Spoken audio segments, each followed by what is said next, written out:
line here, which a lot of you may know from Far Cry. So this is we call the insanity line. It's a minute and a half monologue, in which he's playing this dude named Voss, and Voss, as many of you know, is this kind of psychopath, and he is engaging with you as the first person, and he's saying this line here. Insanity is doing the exact same fucking thing over and over again, expecting shit to change. That is crazy. And the first time somebody told me that, I don't know if they were bullshitting me, so boom, I showed him. The thing is, okay, he was right. And then I started seeing everywhere I looked, all these fucking pricks, everywhere I looked, doing the exact same fucking thing, over and over and over and over and over again, thinking, this time, it's gonna be different. No, please, this time, it's gonna be different. I'm sorry, I don't like the way you are looking at me, okay? You have a fucking problem in your head, you think I'm bullshitting you, you think I'm lying, fuck you! Okay, fuck you! It's okay, man. I'm gonna show you, man. I'm gonna show you, the thing is, alright, the thing is I killed you once, and it's not like I am fucking crazy, it's okay. It's like water under the bridge. Did I ever tell you the definition of insanity? Thank you for running that, Chris. And so now I'd love us to deconstruct that a little bit. And now, I know, because we are not doing any smoke and mirrors, there were a couple moments where you added a little extra love outside of the procedural system, correct? That is correct. They can't hear you. So, sorry, same thing again. So, yeah, what you saw there was jolly animation. However, as Dave said, it's not quite 100% jolly animation. It's maybe, well, I'll show you how much of that was actually, I'm going to show you the part right now. I'm just going to play through a little bit here. I'm going to show you the part that was not jolly animated, okay? That was instead keyframed by me. Okay, so I was going to play a little bit of this back. Insanity is doing the exact same fucking thing over and over again, expecting shit to change. That is crazy. And the first time somebody told me that, I don't know if they were bullshitting me, so boom. Oh, see, that part was not jolly. The thing is, okay, the sniff there, he was not right. jolly. And then I started seeing everywhere I looked, all these fucking pricks, everywhere I looked, doing the exact same fucking thing. Like, I played, about 1/3 of the whole length. If I play the whole thing, you'll see that there are a couple of other places where I added a tiny bit of animation just because it looks a little sweeter with that. But otherwise, no, everything else I'm going to display. It's back from the beginning. Insanity. All of the facial expression, lip syncing, all the secondary animation that you see is jolly. Over and over again, expecting. You want to pause it now? Yeah, we're going to pause it now. Just swear kids back home. There is that, so it's pretty much 100% jolly you saw there with the addition of a couple of sniffs and grunts that I put in after the fact. And now, Chris, I noticed in that performance the emotional bearing seems to change quite often. And how'd you go about doing that? Right, so, I mean, yeah, in a performance particularly a performance that's long here, like a minute and a half long. I mean, first of all, I'm going to say, this works completely out of the box. There's something like 700 words that he says over a minute and a half. And he's saying them in these different, he's growling some of them, he's whispering some of them, muttering some of them. I put this through once, first time, and the lip sync that you see here is what came out. It's out of the box, literally. The emotional stuff is where you start to have fun, okay? So in this particular clip here, he's going, like, just freezing on random frames here. He's, right there, he's showing a little bit of consternation, and then he goes into his laugh right in here, then he goes into kind of menacing, snarling look of disgust right here, and so on. If you count them, he goes through 12 different emotional changes over the course of this clip. And this is the great thing about Jolly and the interface that you as an animator have with Jolly, is that you go through these different emotional changes by this process we call tagging. Okay, so with tagging, you're basically marking up the transcript of the dialogue with the emotional state that you would like that actor to be in, and the emotional kind of transition that you want that actor to do. So in this case, this is really important here. It's with this tagging that you as an animator kind of cross the line from being simply an animator to being a director. You are actually directing these characters in an analogous way that a director would be getting an actor or an actress to get that performance right, because you know what the emotion, you as the director know what that emotion is, what the storytelling part needs to convey in terms of expression, and you're able to do that with Jolly in a way that you would have never been able to do before. Now, Chris, before we move on, I see a question from Carly, who's watching at home, and they ask, can you set up your own phoneme shapes? I'm going to show you. I know, it's a good question. That's a really good question. So what we have in terms of phonemes, sorry, I'm just going to back up a little bit. So with Jolly, there is a very big, important rigging part of Jolly here. So what you're seeing here are 30 different phonemes. These are universal phonemes that are covered in pretty much the entirety of the English language, but also all the other languages that we are employing, which is now 12, going on 13 different languages. So for example, I'm going to bring up the phoneme E. Okay, so let's bring that up. So there, our friend is pronouncing that E phoneme. I'm going to make that really exaggerated like that. So really pronouncing E like so. So what you can do as far as custom phonemes. Hold the mic. All right. So one thing you do with each and every one of these phonemes is you can customize these various settings on lips and jaw. Okay, so like for example here, I'm just going totally off kilter here, way off model. But one thing that we're trying to get across, and this is a really important thing, is that Jolly is really smart when it comes to lip sync and phonemes in particular. In that Jolly knows that it's not just a phoneme pose. That phoneme pose is made up of different components of what are called action units. If animators are out there probably are familiar with the term FACS, F-A-C-S. Well, with FACS, you have these action units. One of the things that we do really well, is to be able to combine those FACS action units in very smart ways that allow, for example, the customization of each and every one of the mouth shapes that we call visemes. So the answer is yes. Yeah. The answer is, I know the answer is yes. But the problem with us is that both of us give really long answers to short questions, man. You can't shut us up. Now, I feel like we'd love to turn it over to some questions, either from the audience here in the room, or there's anyone on the Twitch stream who has any questions. Any questions? Then I think we can draw.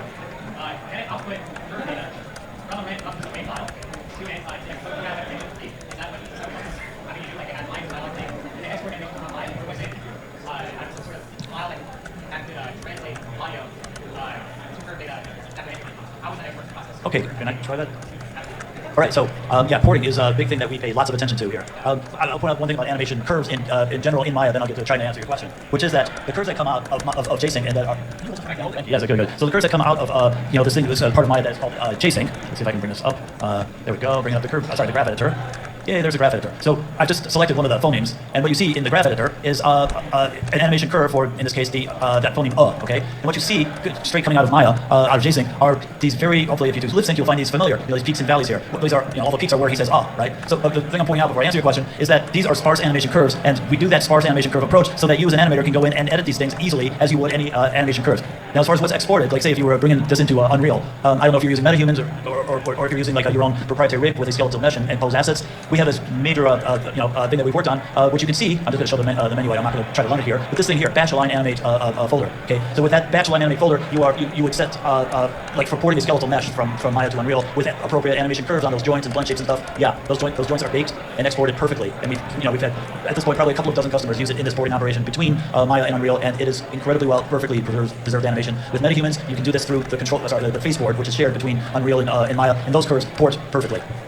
So yeah, you can export as FBX. If you don't want Maya in your animation pipeline, we have an Unreal tool, which is in beta right now. Yeah. But in Cyberpunk, as I remember, it was all from Maya, FBX out and in. I wasn't actually there for I was pre-production guy. Post-production, get out of the room. But that's the system we worked on. Was to do that. I think that answers your question. Thank you for the question. We have another question from the folks watching at home. And the first question is, does it work with different rigs? Well, yes, it does. Hey, oh, wow. Okay. So the thing that the rig that you see here, the character, is one of our rigs, internal rigs. We call her Valley Girl, or in this case, she's a boy, so Valley Boy. So the thing about the rigging part of Maya is, to answer with a long answer, yes. Oh, wow. I'm amazed that you just answered that. That's great. More questions, though. So just incredibly quickly, I'm just showing the window here. This is a window we call JRigger. With JRigger, you are able to take your character, whatever configuration your character is, whether it's bones, blend shapes, whatever other deformities you have, and you will connect up the poses for your character to these individual, in this case, fax poses with JRig. And what I'm showing you here is a list we call a quick fax. It's a list of 25 different poses. If you do these quick fax poses, and if you do jaw poses like basically jaw open, jaw thrust, jaw left, right, and if you do the eye poses like eyes left, right, down, up, etc., that comes out to something like 40 poses in total. And yeah, doing this on any arbitrary rig is a route we tried to make it, and I think we succeeded in making it a very simple, straightforward, and fun operation to do. And yeah, once you get these poses connected, your rig's ready to go with Jolly. Any rig. And are those connections exportable? That's what I was going to say. Yeah, once you do it once, any similarly created rig. Once you do it on that one rig, in this case, once you do it on that one rig, Valley Boy, then in JRigger you have this thing here called export and import JRig connections. And what those two menu items mean is that if you have 400 other rigs of other characters in your game or your production, and if those characters have the same naming conventions, bones, blend shapes are the same between one rig and the next, then yes, you export from Valley Boy here, and you can import onto Valley Girl over there, and boom, you're ready to go with 2 or more, 300 characters if need be, pretty instantly. Thank you for that great answer. And also, let us know when we're on time. But another question from the audience there outside is, could this also be used on highly stylized characters? Well, you should probably No, you're doing good. I'm happy not to talk, so you're good. Yeah, we have used this on... But you got to push your mic a little bit. Sorry. Okay, yeah. Okay, so yes, you can use it. Basically, characters that have those kinds of, I'm just going to say a few examples. Lower lip down, smiling, upper lip up, eyes down. Etc. Yeah, cartoon characters do those things. Cartoon characters have action units just like human beings do. Another long answer. Yes. But also, I'm interested in working with companies that have, characters with multiple eyes and antennas. So I can get the emotional state of, say, dog character with the ears get sad. I want to add that stuff too. So I'm totally interested in really non-human characters, spider characters. I don't know whatever you got. To work with them. So, throw the tool. But I'm interested in what emotion would look like on, let's say, I don't know, spiders. Whatever you got, aliens. So yeah, and so far it's worked on every rig we've thrown it at, realistic or not. Awesome. And now for the questions from JD Smith and Bumper Studio, email us at info@Jolly Research, and I will answer those via email. Can't answer them on the live stream, unfortunately. And the last question, although we personally don't really want, is, okay, so I'm gonna ask this question because anyways, what makes Jolly better than, we're not gonna answer that because that's up to the end user to decide, but what makes us different from other facial animation solutions? Okay, all right. So, we want to refrain from telling you that we are the best. And we're not saying that, because you guys who will be using Jolly will be the judge of the quality. But I will say some things that we pay a lot of attention to make this, to make a character face look believable and trustworthy, not uncanny valley, like in the way that they talk, express, and show awareness of the world as real people do. For example, in speech, okay, we put a lot of attention to the way that human beings actually talk, the way they form their lips, and it's actually pretty complex. And I'm going to use this word that's actually one of those big nightmare words that we work through, and that word is co-articulation. I don't know if you guys have ever heard that term. Co-articulation is the thing that makes believable human speech difficult to do. And one of the things that's built into Jolly is an incredible way of taking not just one phoneme posing to another phoneme and so on, is that because I was mentioning before, we look in the very minute level of fax movements. These characters do co-articulation in a way that is remarkable, okay, just on the speech side. As far as the expression side, and this is actually where Piff and his theater background really came into like a great deal of like relevance here, which is that there are, you know, if you read about the way we show emotion on our face, we have different ways of showing it. One way is superficially, okay, when I'm talking, on my eyebrows are going up and down. This is, you know, we build this, of course, into the way that this character speaks. But then there's another way that we show emotion, which is the unintentional part, the what we call deeper emotion. Paul Ekman, the person who popularized facts, called that interaction, he called that leakage, right, where you may be trying to express one thing but feeling another, okay, and we put that leakage into the character animation that you get with Jolly, and so you can get complexity, you can get subtext, right, you can get hidden feelings coming out in a way that you're going to find just incredible. Guys, I think that's all the time. Wait, Okay, it keeps drifting away, yeah. well, I guess, Pip, do you want to just add anything to that? No, I don't think. I can't remember the question now. Just what differentiates Jolly from other similar solutions?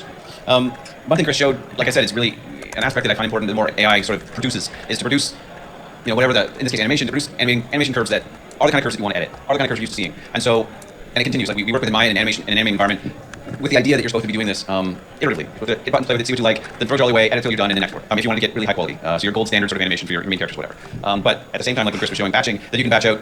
You want to fill a world with characters, and you literally don't have. If you looked at the animation for them all, you've already failed, right? Like you have 10,000 lines that you want to do in this town alone. So you know, arguing couple in the bar, whatever. You want to get them out. You want to make sure you can get those out, and so you can choose to just have Jolly spit them out. But if there's one in particular you want to go on, you can open it up and have the same tools available for you to bring up that performance. If for some reason that becomes, you know, important to you, the maker of the game. That to me is one of the important aspects. Is that the way I want the UX to be is. As the UI gets a better job, you can always step in and make the changes you need to bring it up to the next level. That's fantastic. I'll add one more thing too, and then I think we will actually wrap it up. And I don't want to call it a differentiator because I don't want to speak and I don't know how the other companies work. But you guys touched on a bunch, and I think it's the collaboration. You know, we make tools that video game companies use. You make the games, and the video game industry is full of incredibly smart people. And we really like to listen to our clientele, and we like to improve our product because of it. And it's one of those things where, you know, 7 years ago it was a thought in your head, and you know, now we work with like over 50 studios. And every team we work with, we learn something new, and the product gets better. And so I think I don't know if that's a differentiator because I don't know how other people work, but that's something that, and to me, it's the best part of the job is getting to interact with the smart people who have problems, because goodness knows there are a lot of things you have to solve to make a video game. But thank you both, gentlemen, so much for your time, and thank you to everyone in the audience. We really appreciate it, and to everyone watching at home. Thanks.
movements. These characters do co-articulation in a way that is remarkable. Berkeley? Thank you very much. Where were you born and raised? I was born in Washington, D.C., but I never lived there. My mother went there just for the delivery, which they knew was going to be difficult. I was always told I was difficult from the time of birth. I was raised the first 8 years in Newark, New Jersey. I was a contemporary, although I never met Philip Roth. He was a year behind me. So that community that he writes about is where I grew up, and up until World War II. Then my father joined the Army. He was a pediatrician, so they made him head of malaria treatment. And so I spent most of the war period in Washington, Oregon, and then the last 3 years in Southern California. And looking back, how do you think your parents shaped your thinking about the world? Well, it's interesting. I was just thinking about that they took me to see Porgy and Bess in New York when it first opened, and I can remember now how upset I was that it had such an unhappy ending. Why couldn't it have a nice ending? Really, I must have been 4 or 5. But they did give me a lot of cultural input. Well, I wanted to do private practice psychotherapy, and I got turned down by 23 out of 24 schools. So I got the one school that took me wanted to train practitioners. So I got that training very well, but my training research was rather meager. And so I did a 3-year postdoc at Langley Porter and learned some research methods and got started. Now, at a certain point, you became interested in the face, and I gather in the readings that I've done about you that you have two intellectual mentors, and maybe more, but two stand out: Darwin on the one hand, and Sylvan Tompkins on the other. And they seem to combine these two perspectives. One seems to have been he was a psychologist, Tompkins. No, he was actually a philosopher. Oh, Although his appointments were in psychology departments. Yeah, but he was a man of natural insight and hunch in my readings of him. Whereas, of course, Darwin was a great scientist that he was. Talk a little about that, because those two strands come together in your work. Actually, there's a third, Eugène de Boulogne, a French neurologist who published in 1862. I'm a modern-day descendant of all three. I stayed away from the face. I was just too complicated. I didn't know how to deal with it. No one did. There was a paper written a few years ago about all the very well-known psychologists who did one study of the face and stopped. Because I knew 8 or 9 of the most famous psychologists of the last century, that was the case. There are very few who stayed with it up until recently. But Tompkins, there was a series of accidents. He and I both submitted a paper to the same journal, mine on body movement, his on the face at the same time. And the journal editor wrote to both of us and said, you guys should meet each other. And so I went to see him, and he was such an exciting person. I mean, he was full of ideas and full of insights, and totally ignored by the field of psychology, because he was a theorist. And at least at that time, psychology didn't like theoretical people. But he could also show you a lot of interesting things. And he did some things that were absolutely spectacular. By a strange quirk, which is its own story, I was given a grant, because I didn't apply for it, by ARPA, the Advanced Research Projects Agency. Well, ARPA is the current. Oh, yeah, it used to be ARPA. Yeah, it used to be ARPA. I was given a grant by them in 1966 to do basic research to find out what was universal and what was culture-specific about expression and gesture. Because at that time, there was just a lot of argument and no definitive data. And initially, when they said, why don't you do this? I said, no, I'm not an anthropologist, I'm not trained. But they, for their own reasons, they wrote the proposal, and they gave me more money than I could spend in 5 years. And one of the things I did was to contact a neurologist at NIH who had been studying a disease called Kuru in an isolated area of the beginning, Carlton Bartychuk. He later got the Nobel Prize. Kuru was a disease, was a slow virus, and it was his discovery that there were viruses that incubated. Kuru incubated for 10 years. At the time I contacted him, he had not found out what it was, he had not made that discovery, but he was working on it.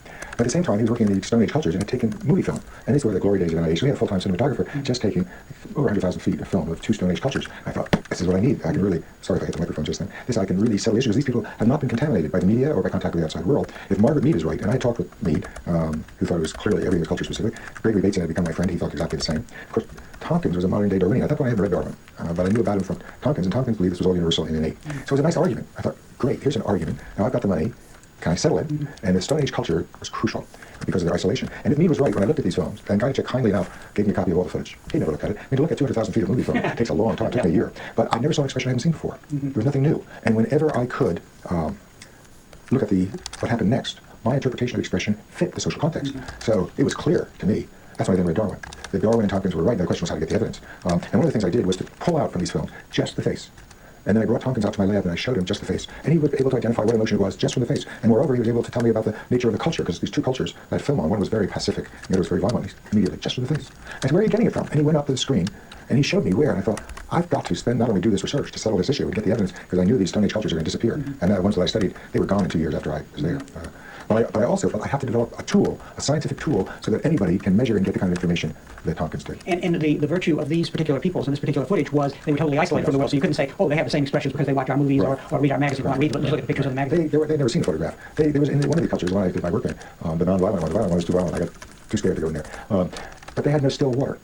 So there were, of course, no mirrors, so they'd never seen their own faces. I mean, I would light a match, and it was magic. Yeah. A flashlight, unbelievable. So it was sort of, I was very once they realized all I wanted to do was show them these funny pictures. Certainly at that time, anthropologists had written that people have to learn how to look at a photograph. Well, especially these people photographs, they knew exactly what was going on. And were these the photographs from the tapes that you had taken from the tapes? Were they special photographs? No, these were actually photographs that Tompkins and I selected on the basis of his and Darwin's theory about what configuration signaled each emotion. And I took some from the footage of these people, because I was worried that if I showed them Caucasians, they wouldn't be able to do it. And the first year I went, I would show them, the first thing I found out, didn't matter who I showed them. Face is a face from their point of view. They couldn't tell whether you were male or female if you were Caucasian, but they sure could tell the emotion. So I asked them to make up stories. Tell me what happened before, what's happening now, what's happening next. That was pulling teeth. These were not storytelling people. And I took some film of them telling these stories, and the sweat pouring off their face. So I realized that this was not the technique. But I used the stories to then go back the following year, and I would say to them, friends have come, which is the one I got most often for what in the West we would consider a happy expression, smiling. Here are 3 photographs, point to the one, your friends have come. Now they didn't have to make the story. Well, they didn't have to say a word, just point. Worked spectacularly well. And then I also said, show me what your face would look like if friends had come. Now I said this, I said it in Pidgin. And then a boy who had been to a mission school and had learned Pidgin then said it in their language. It was still a multi-step. But those were the 2 techniques I used, having them pose these stories and having them pick the photograph that fits. And then, I then took the films of them posing and I showed them to students at San Francisco State. Well, Mead was right. they would not know what these expressions meant. But of course, same result that we got when we showed the Western people. So it was really very strong evidence. Now, on the other side, gestures, things like AOK, those are totally a cultural product. They truly are a body language, and they differ from one language and cultural setting to another. So the gestures are culture specific. The configurations on the face for emotion, for 7 emotions, are quite universal. Now, later in your research and in your new book, you talk about, you make a distinction between universal expressions that are probably innate, Yes. that all mankind and womankind demonstrate in some way on the one hand, but and I believe they're called themes, basically. And then there are variations on the themes where there's more culturally determined variations on these. And talk a little about that. Well, let me back up a bit. Yeah. Just on expression itself, I spent a lot of time trying to find culture-specific facial expression. I couldn't. There are culture-specific gestures like a wink, which actually isn't used very much anymore in our culture. But when I was growing up, a wink was a kind of collusive agreement. I didn't really mean this. They could also be used as a flirtation. Nobody flirts by winking anymore. They keep it out of your mind. You're agreeing about a Starbucks coffee. Right. So you can, or another one that was popular years ago was, it wasn't easy to do, but it was and that was a very sophisticated expression, but a unilateral movement, not easy. The face isn't dedicated just to emotional expression, so there are gestures. The French go, they still do that. It doesn't matter. You can do it with your hand, but you can do some of them with your face. But the emotional expressions, I have not been able to find an emotional expression. Obviously, as you see, due to my characters, to make them to get to set up a conflict with the audience, and I hope it's a good conflict rather than the word that I want to use here is creepy. Okay, I'll come back to creepy in a second. But I mean, the way that I treat characters, I try to put this layer of metaphorical, how should I say it? I take the characters apart, literally, as you see here. I put in a layer of surrealism into what are otherwise, I think, very realistic characters, because I want the audience to see another layer of what's going on with the story. Okay, what you see in the film Ryan is that the voices, or what you hear in the film, is that the voices are what you would call real voices. It's found material, or it's archived, documented material. Ryan is an animated documentary, and Ryan Larkin and myself, whom you hear there, are talking and being, in real life, I'm interviewing him. There are microphones picking up our voices, and I'm taking that, what you call found material, and putting it into something that has a different visual, obviously different visuals than what would have been in reality. There is what I try to do there is to tie in what is almost real, the visual stuff that you see, with what is actually real, the audio stuff that you hear.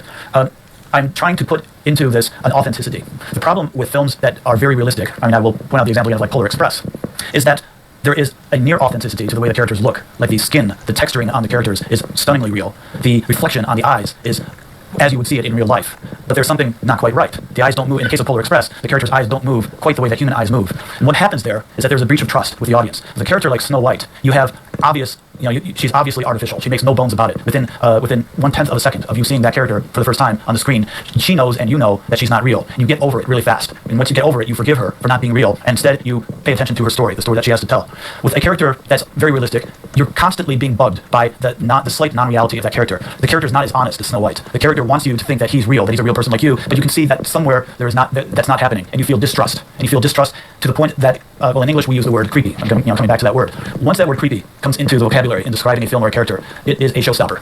That word creepy completely shuts down the film, shuts down the audience's trust and liking of the film, and it becomes a completely negative experience at that point. So the terror that I'm talking about that is in the hearts of people who do these films is so that word creepy never ever gets mentioned, uttered by anyone. Okay? So I have less of an aversion to that word creepy than a lot of other people. Creepy, the connotation of that in English is that there's a hidden agenda on the part of the story, the film, the person making the film, which is not wholesome, which is not in the interest of there's a malevolence that's associated with that word. There's a great quote from Susan Sontag who says that real art has the capacity to make us nervous. Okay, what I try to do is to play an edge with my films in which I introduce the hint that there's some agenda that is something that's not what you see in the film. But I try to make that agenda something that serves the audience and serves the film, even if you don't know it at the time that you're watching it. So I'm using that kind of as a preamble to launch into what I see as kind of a tradition in this unsettled, nervous-making creepiness, if you will, that artists have explored over the years. So here's a little bit of just a crash course and a very glib, superficial crash course in realism in art. Okay, up until the 13th century in Europe, I'm just staying on European art here for the moment. The goal of the artist was not to recreate reality, but to recreate an iconic vision of reality instead. So you're seeing here two examples of a scene from the Visitation. The Visitation in the Bible. One is Gothic and one is Byzantine. And in both cases, what you see is very much you would not mistake this, and I don't think anyone even in the 12th or 13th century would mistake these pieces of art as being representations of reality. People did not think that way in terms of what art was capable of doing or should do. But what art was there to do was to conjure up an image, a memory, a myth. Okay, and you do that not by trying to recreate the reality of what's going on around that myth, around that story, but to use icons, recognizable icons that everybody who would look at this could identify with. So the icons here are basically recreating the story, but the icons here are also very obvious visual icons. Like you look at the eyes of the characters on the right, St. Elizabeth and Mary, and what you'll see is that the eyes are represented as like an upper eyelid, a lower eyelid, a circle in the middle for the people in the iris. These are all of us knows what an eye looks like. It's those 3 or 4 little curves, squiggly curves, and people did not find a need to go beyond those simple representations of what a human being looks like, because to show a representation of what a real human being looks like would get in the way of what the message, what the story in these paintings is about. Okay, but then came this fellow, Giotto, in the late 1200s. And Giotto completely rejected the iconism that was in Byzantine and Gothic art. And he, for pretty much the first time, if you looked at a single point source in European art as to when the change came, that art became actual, became more ambitious and became more of an actual representation of what goes on in reality, it's this guy right here. For the first time, he's showing characters, showing faces in stories where those characters have expressions and have psychology like all of us do. Okay, and so that comes out both metaphorically, or that is emotionally, that you feel what the characters feel. There's an attempt that he's doing here to make you empathetic, to identify with these people as actual flesh and blood people, but also visually, he's actually bringing out three dimensions. Like there is here, he's bringing in tone and shading and lighting, the things that make up production values in today's filmmaking. And he's putting in here for really the first time expressions here. Like you're looking at these two people, and they're not just looking at each other as they were in the Byzantine and Gothic representations of the scene, but they've got really subtle expressions on their faces. Saint Elizabeth, she's got a smile happening there, but it's not just a generic smile. She's lowering her eyelids a little bit. She's smiling, but she's not quite smiling in that generic way. She's smiling in a way that brings out dimples. You see the dimples there, just the inside parts of her cheeks. So it's a smile, but it's a smile that's tinged and colored with something else. You don't know what that is, but there's what you would call, in filmmaking speak, subtext happening in that expression. Okay, Giotto understood that subtext and was the first person, or among the first people, to translate that into something that was on a painting. Okay, so that breakthrough led eventually, to the discovery of perspective. Back in Giotto's time, there wasn't an understanding. We were still at this point 200 years away from understanding things like vanishing points, for example. But here, for the first time, that building in the background has diagonal lines representing a receding away from near, close. The line is at its top in the front part here, far going away from it. It's a false perspective, but it's still a representation of actual depth in the canvas. So over the next 200 years, over Renaissance art, we start to see art being used for the purpose that we've seen for the last 20 years, CG being used for. There was this big movement starting in the late 1400s, trompe-l'œil, which is deceiving the eye. So here, a few examples of paintings. This Carthusian painting by Christus, who was a Netherlands artist in the mid-late 1400s. It's a fine portrait, but what he does here is he puts these tricks in there. Like the bottom of the frame is a fly, but it's a painting of a fly. He and artists of his time were now trying to use art to fool you. Okay, that hopefully sort of has some resonance with using CG to try to fool you too. So here, in trompe-l'œil, you start to see the artist try to give you the impression that that's the real deal that you're seeing, but you know that it's not the real deal. Jumping ahead now to the 1960s, we've got here a movement that started that is actually called photorealism. I mean, photorealism is a generic term that you apply to ultra-realistic CG, where it looks as real as the filmmakers can possibly make it. Photorealism. There was in the late 1960s, there were a group of artists, Richard Estes being one big example, who did these huge canvases with acrylic, and boy, they look like photographs, right? I mean, that's not a photograph; it's an acrylic painting, and Robert Bechtel being another great example. I would say it was a movement. It was a school of painting in that time, where the objective of the painting was to fool the audience, if you will, and thinking that that's a photograph. But wait, you look closely and you can see faint brushstrokes. This was a movement that was very much derided. It came and went, but the derision of this movement came as a result of these. Two examples that I'm showing here, among many, are the subject matter is it's physically realistic, but emotionally flat. Right? There was actually quite the intention on the part of the artist to pick a subject matter which is quite banal, like Polaroid photographs of a really ordinary suburban family in front of their used Pinto. Okay, the objective amongst many of the artists who were doing this was to create a banality, to do just a religious recreation of something that is so real that it is ordinary. Okay. The result of that is, amongst people who saw this stuff, is that the same word came up that I used before, which is creepy. Okay, something's wrong there. It's not quite a photograph. It's the same phenomenon as the trompe-l'œil movement, in which the audience feels like it's been fooled. Okay, that's fine, and the movement kind of came and went over. By the early 70s, not too many people were doing this anymore, but there were a few artists who kept on doing it. The word photorealism kind of evolved at that time into something called hyperrealism. Okay, and with hyperrealism, the techniques were often the same. Like this is an acrylic oil painting by Chuck Close, but the objectives became a little bit slightly different. Okay, the objectives then became to try to use that ultra reality to explore something that you might not be able to explore from a real life depiction, like from a photograph. Okay, in the case of Chuck Close, what he's best known for is doing these huge canvases, 8 feet by 8 feet, of basically headshots. And like, for example, his friend Philip Glass. Okay. He did these. His approach was basically create this fairly large body of work of photorealistic portraits. But then what really interested him after doing these was finding the patterns, finding the geometry, finding the essential items in line and tone. And so he would then screw with these paintings and turn them into these variations that you see here. What Chuck Close was really exploring here was starting with the absolute reality of how a person appears, and finding the elements of that reality that are essential in the way that we see, in the way that we make patterns. In this case, patterns out of a human face. Okay, and then there was this fellow who really bugged the hell out of me, a guy named Dwayne Hansen, sculptor who, for a period of about 20 years, did there's hardly any need for me to describe these. You would see these installations in galleries and museums, and they'd be looking at the art on the walls, like I would be, and but you'd discover eventually that they weren't moving. Okay, and then that word creepy came back. But in the case of Dwayne Hansen, the banality that you show in here, these people are absolutely ordinary, right? Is that you start looking into their eyes. You're not seeing them stare back, so that's the creepy part. But you are seeing in their expressions, and then particularly that they are statues.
Should be just confirming so you don't buy them. I'm going to swing by and get the food. Right? I texted you just to make sure. You got it.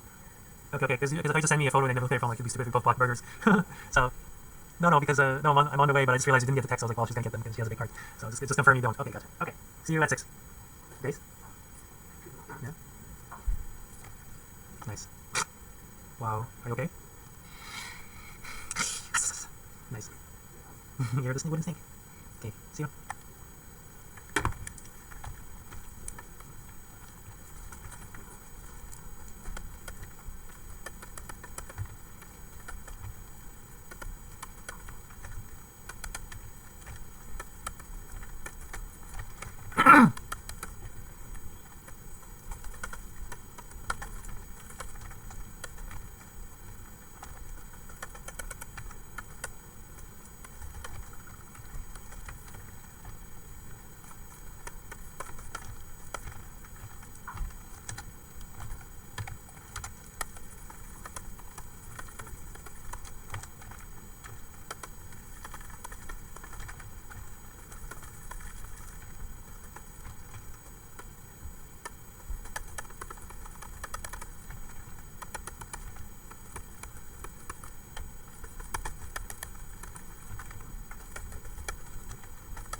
put the music on.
Yeah. It's like instead of like in contrast to like today's series about murders, it's like murders happen day in day out. Who cares? Another one. Yeah, happens. CSI is like that. Yeah. So that's what was really lovely about it. Like Malibu Beach. It's all about fun, baby. Murder means nothing, you know? It's the cocaine, you know? That's like CSI. Well, this is like more like chief and sheriff are doing their best, and everyone's going to help. When there's a murder, it has to be monstrous. It has to be a dream. It wasn't like drugs and crime. Yeah, yeah. It was like this surreal thing that no one could explain. That's what was crazy about it, right? Yeah. Very good nature. She's my cousin. But doesn't she look almost exactly like Laura Palmer? Remember that scene? What doesn't matter? Yeah. But all is not good at Twin Peaks. Is it a UFO or is it something darker? I have grown an affinity for the plight of Tibet.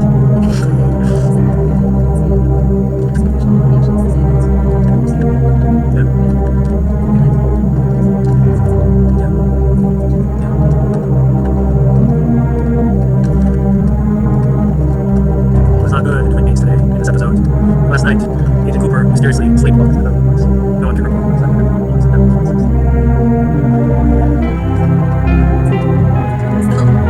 What? Coffee's amazing. Oh, appetite reveal. Was it also just an arrow?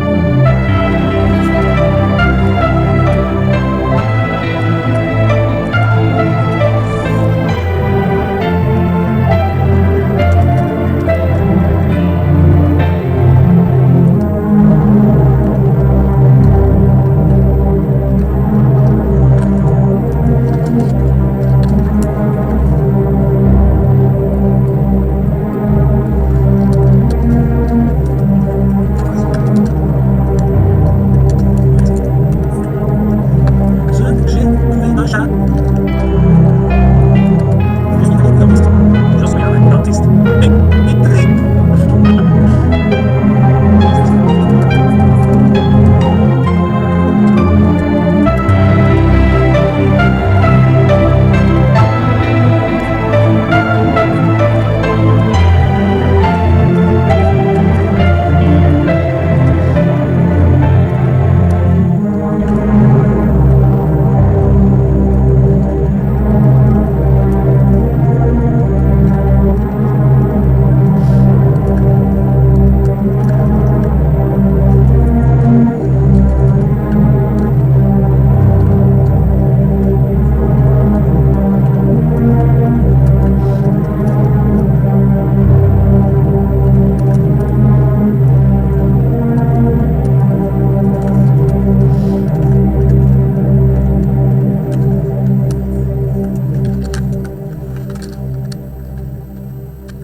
And then meanwhile, someone's trying to steal time. Different scale of crime. Some of it's so brilliant. Like little vignettes that like, don't have the last word, like the bullet ex-husband.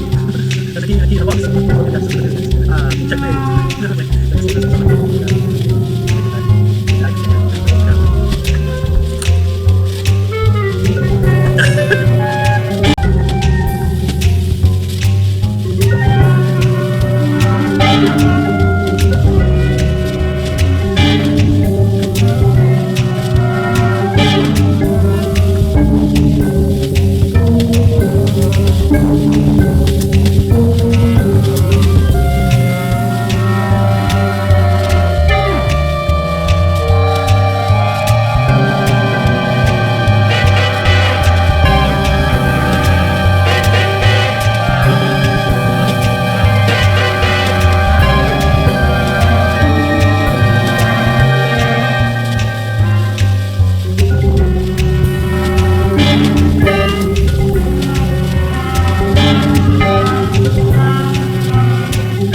Yeah, well, it's like sort of like a.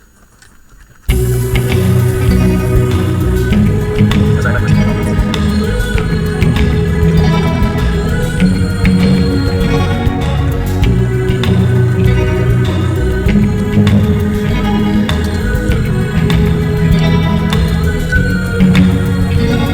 The nightingale, it said to me, there is a love meant for me. The nightingale, he flew to me and told me that in my love, he said one day I'll meet you, our hearts will fly with the nightingale. The nightingale, he told me one day you will be with me.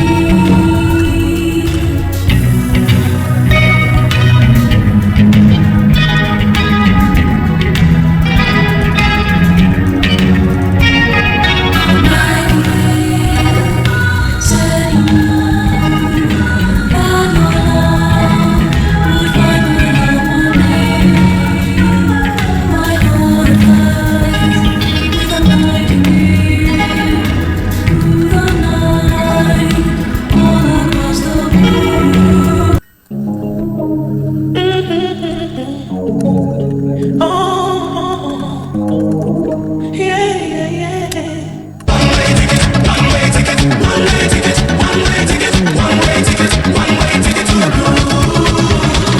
Choo-choo train, chugging down the track.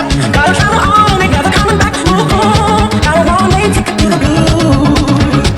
Bye-bye love, my baby's leaving me. Now lonely teardrops are all I can see. Ooh, got a one-way ticket to the blues. Gonna take a trip to Lonesome Town. Gonna stay at Heartbreak Hotel. A fool such as I, such as never. Take my flight, it's away. One-way ticket, one-way ticket, one-way ticket, one-way ticket, one-way ticket, one-way ticket to the blues. Choo-choo train, chugging down the track. Gotta travel on, ain't never coming back. Ooh, got a one-way ticket to the blues. Gotta go on. Girl, you know, got a one-way ticket to the blues. Gonna take a trip to Lonesome Town. Gonna stay at Heartbreak Hotel. Oh, a fool such as I, I never was. I ride a kiss away. One-way ticket, one-way ticket, one-way ticket, one-way ticket, one-way ticket, one-way ticket to the blues. Choo-choo train, chugging down the track. Gotta travel on, ain't never coming back. Ooh, yeah, yeah, yeah, yeah. Oh, yeah, yeah, yeah, yeah. Don't you get it? One-way ticket, one-way, one-way ticket, one-way train, one-way ticket, one-way ticket to that, one-way ticket, one-way ticket, one-way ticket, one-way.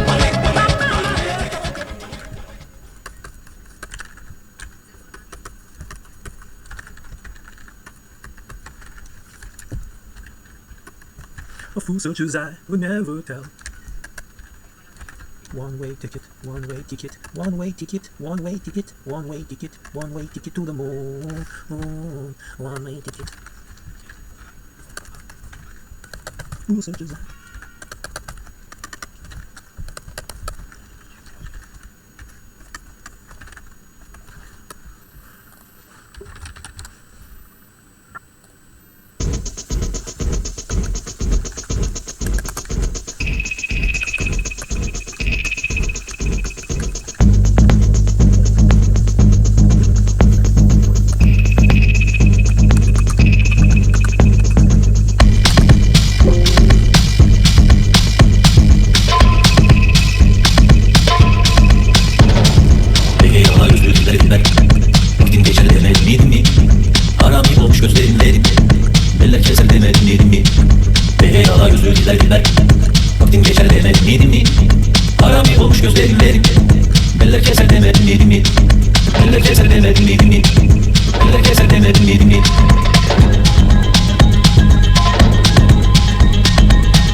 Vaktim geçer demedim miydim mi? Harami olmuş gözlerimden. Eller keser demedim miydim mi? Yalan yüzlü gözlerimden. Vaktim geçer demedim miydim mi? Harami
Why, of all games, has Mario 64 been the one to gain such a notorious reputation as a horror? Or better yet, how did this all happen? This was a game that I personally would spend countless hours in, simply, well, doing nothing really. The levels were incredibly large, the world felt infinite, almost like a dream, and the mysteries, they seemed so abundant, you spent days, months, or even years trying to solve some of these. But this wave of content finally led me to start questioning my own memories. Had I mistaken this limitless feeling for emptiness? After disregarding the creepypasta-style videos on YouTube and trying to not cave into any of this fan content for the better part of, I don't know, like 3 years now, I finally fell victim to the wormhole and returned to Super Mario 64 with a new perspective. This time around, being influenced to pick up on the alleged sense of dread, despair, and loneliness that players felt like haunted this world. Has it always felt this way? Or has the resurgence of this game's eerie aspects started to skew our view of the game? Well, to figure this one out, I think we're gonna have to go back to where it all began. But before we do that, I'm gonna have to ask you to go ahead and whack that subscribe button. And now that you've done that, let's dive in. The 1970s to the late 90s were a time of limitless creativity and innovation in the gaming industry. A time where every development team shared the common goal of attempting to create something so masterful that it would shape the future of gaming itself. Throughout these decades specifically is where we can selectively pick out the genre-defining games that would go on to shape the following generation of games to come. You know, like Pong, Doom, Street Fighter, Tetris? We can often trace back certain aspects such as, movement or mechanics or gunplay back to earlier titles. But for Mario 64, that isn't really the case. This game had broken the mold of what was thought to be possible and stands alone as a true, original, and defining experience. First conceived in the early 90s, while Shigeru Miyamoto was developing Star Fox for the SNES, knowing that this concept deserved more than what the SNES could offer at that time, Shigeru and the team ultimately made the decision to hold off on production and instead would craft this game alongside the revolutionary tech that the N64 would bring to life, not for the console's enhanced capabilities, but rather for the brand new controller featuring multiple buttons and a buttery smooth analog stick. And it came at a time when most platformers were limited by a stiff, clunky D-pad. Nintendo had taken the opportunity to bring a new level of precision and fluidity to gaming, elevating the player's ability to make those split-second decisions with ease. A decision that set the stage for a unique blend like no other. Much like how Wii Sports fits effortlessly with the Wii's motion controls, this game and its respective console being built together led to a certain level of hive-mind harmony that even today's games still strive to achieve. And I mean, don't get me wrong here, Nintendo had been the leader of gaming innovation for quite some time, but it was really this game that sent users into awe. Well, it wasn't the first 3D platformer to ever exist. Mario 64 and Ocarina of Time alike were truly two of the first 2D games to be successfully brought to 3D while still holding onto their iconic feel and gameplay style. While Nintendo has many philosophies they stick to when creating their flagship games, Mario 64 was actually one that required Nintendo to go against one of their own. As instead of making the game with the sole intention of a player rushing to complete it, Mario 64 was built on the hope of players truly taking their time to explore and enjoy everything the game had to offer. And building it like this, Nintendo had to have known that this would inspire players to go that extra mile, to uncover hidden secrets that might otherwise go unnoticed. And perhaps that's why in modern times, 27 years after its initial release, it seems to appear from the ashes and run rampant on the internet within a different subgenre every few years. Probably one of the most popular and well-known would be its unique and almost beautiful relationship with the speedrunning community. But this time, more specifically in the past few years, the world of Mario 64 had taken an unexpected turn online, to say the least, with many players now claiming that they had always felt something unsettling about the game. But is there really